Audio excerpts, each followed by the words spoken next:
Það ekki svo langt síðan Íslendingar áttuðu sig á því að þeir ættu merkilegan arf í gömlum húsum. Lengi fram eftir 20. öld var það stefna í skipulagi þéttbýlis að eldri hús ætti að víkja fyrir nýtískulegri byggð. Með árunum vaknaði vitundum að sögulegt gildi húsa væri ekki bundið við hús ein og sér, heldur skipti samhengi þeirra og nánasta umhverfi líka máli. Tilgangur verndunar að komandi kynslóðir geti upplifað söguna með áþreifanlegum hætti.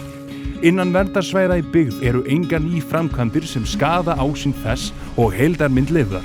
Slíkt erfitt að tryggja með núgildandi skipulags- og menningarminjalöggjöf. Í heildstæðu svipmóti fólkin fegurð og fólk sækist eftir að heimsækja þau svæði þar sem fallega byggingaheildir að finna. Hugmyndin verndarsvæði í byggð snýst virðingu okkar fyrir umhverfinu og okkur sjálfum. Með því að við berum sjálf virðingu fyrir því gera aðrir það einnig.